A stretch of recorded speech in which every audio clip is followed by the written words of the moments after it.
Bienvenue au Majestic, messieurs. Suivez-moi s'il vous plaît. Ici, tout est majestueux, surdimensionné. Construit par l'architecte niçois Jules Febvre quelques années après le Regina, le Majestic devait en imposer. Les propriétaires suisses, la famille Emery, voulaient en faire le fleuron de la Riviera. C'est un bâtiment qui fait 175 mètres de long, 44 mètres de haut, 9 étages, 350 balcons. Donc c'est un bâtiment c'était le grand bâtiment de Nice. C'était le plus grand hôtel de Nice avec 500 chambres et c'était aussi le plus cher. Donc c'était vraiment le palace de Nice à son inauguration en 1908.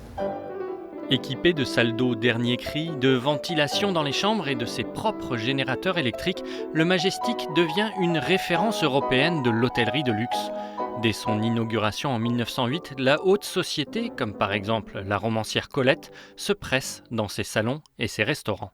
Nous sommes ici à l'étage des activités mondaines du Majestic. Nous sommes en particulier ici dans le salon des dames. À côté, il y avait le salon de lecture, le salon d'écriture, il y avait la salle des fêtes aussi, il y avait la salle à manger. Donc c'était l'étage mondain du Majestic. Et Colette a passé un certain temps effectivement ici en 1911 et a écrit une partie de ses œuvres au Majestic.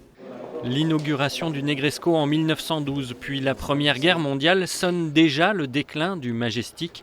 La villégiature hivernale devient peu à peu un tourisme estival. En 1947, l'hôtel est transformé en immeuble d'appartements. Grâce à sa récente inscription au titre des monuments historiques, le Majestic espère regagner un peu de son lustre d'antan.